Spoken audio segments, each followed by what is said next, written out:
The question I ask all of you right now is how many ounces of gold and how many ounces of silver do you have? I don't care about anything else. Just look at what they're doing today. Don't worry about tomorrow. Today, they're printing so much money because this mountain of debt is so high.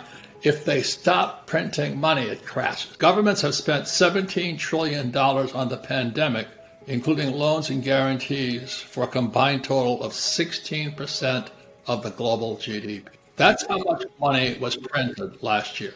16% of the global GDP. Now, if that doesn't cause you to run out and buy gold and silver, I don't know what will. You know, they now have to keep printing or we crash. In 1 year, they print 16% of the GDP of the world. And how much? The only question is, Andrew, how much longer can they keep that up? And that's not the only part about it. What happened in 71, as you say, goes to the COMEX, but what happened after that, we now have a derivatives market that is in the quadrillion. So debt is measured in trillions, and the derivatives market is measured in quadrillions. So what people don't know what a derivative is fake assets. Everything's fake now. So, it's like I give you an IOU and you give somebody else an IOU, and we just pass these IOUs around, and this market has grown so big, it's now in the quadrillion. So when people say, well, the debt's measured in trillions, I said, it's really in quadrillion. And that's why I'm a gold and silver buck. I've been for all these years, and so the guys like us, we've been waiting just for the air to come out of the balloon. Gold is God's money. Gold is an element placed here on earth, the same as silver is. All I care about today is how many ounces of gold and how many ounces of silver and what was the price you bought it at. That's all I care about, because in a few years, you're going to wish you had bought more. Do you know what I mean? To sit here and talk about the flies on the future and all this other stuff, to me, it's ridiculous. And I've started a gold mine in China, in Dalian, China. Of course, when I struck gold, the Chinese took it from me, which I don't trust the Chinese anymore. And I've built a silver mine in South America. So I am fairly familiar with gold and silver and the mining side. And I know it's being depleted. So when you look at this magazine, again, this is this month's issue of The Economist, very credible magazine. And last year they printed 16% of the GDP. The question I ask all of you right now is how many ounces of gold and how many ounces of silver do you have? I don't care about anything else. Just look at what they're doing today. Don't worry about tomorrow. Today, they're printing so much money because this mountain of debt is so high. If they stop printing money, it crashes. And when it crashes, because they find out the dollar, which is a reserve currency of the world, is worthless, you're going to wish you had more ounces of gold and silver. And personally, I'm very bullish on silver, just because it's still 50% from its all-time high. It was $50 when I bought it. Now it's $24. So it's how many ounces do you have today? That's all I count. I have traveled the world digging for gold and silver. I was in the Andes up at 14,000 feet. And like you said, it was 5,000. I don't know how many years the Incas were there. But I still remember standing in the Andes and seeing these lines going across the mountaintop. And I asked my geologist with me, I said, what is that? He says, 1,000 years ago, the Inca were tracking gold up a mountain. And I said, 1,000 years ago, the Inca, before the Spaniards, were digging for gold. And then I've been in Mongolia, same thing, a place called the Checkerboard, same thing.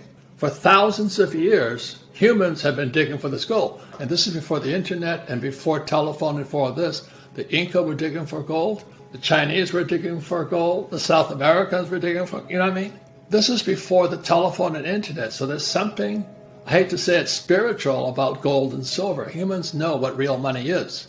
And that's why I'll say it again. In 1933, when Franklin Delano Roosevelt, our president, made it illegal for Americans to own gold, the more I studied it, like you, I began to realize there's some kind of spiritual or special property to the power of gold and silver, which are real money. Yet most people, Andy, would rather have this. Say, hey, I'm going to give you $10 billion, and they get all excited.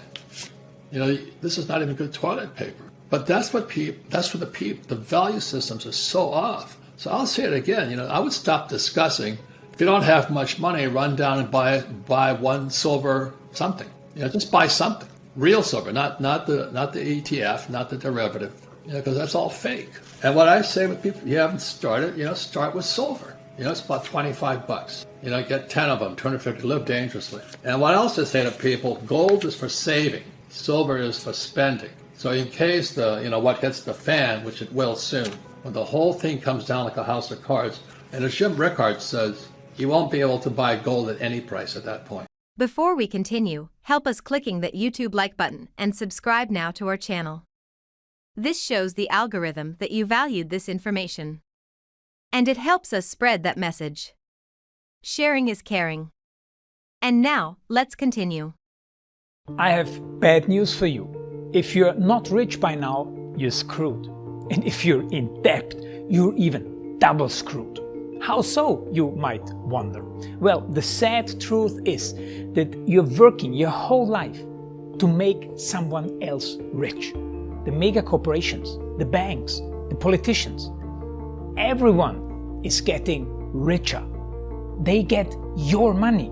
And what is even worse, they get your time, they get your life. You are not even in a rat race. You're in a financial prison. But what could a solution for you look like? Honestly, I don't know, but I know what a solution for me would look like. It's very simple. I use whatever money I have and I multiply it with 1,000. This could make my life much easier and probably yours as well. If you have $1,000 available and multiply this with 1,000, I believe that this could solve some financial issue for the one or the other. Of course, if you're ugly, you would have to multiply it with much more than 1,000. My name is Markus Dahn, and this is what I decided to do. I decided to 1000x my money. This is not a joke. I know what you may be thinking. What is this guy talking about? How should this work? This is not possible. Well, I made a detailed video where I laid out my plan. And some clever folks might even want to look at this plan and copy it and do exactly what I do. This is just a little hint on the side. You have two options. You leave, you forget what you have seen. You do whatever you're doing and you hope that somehow you get some other results. Good luck with that. Or you click the link below the video. You enter your email address because I'm not showing this to everybody. You at least watch my video on how I plan to 1000x my money. The choice is yours. Make the right choice. Join me. See what a different future you could have. See at least how I intend, how I plan to do the 1000x. So click on the link below, enter your email address, and I see you on the other side. Your Markus Dahn.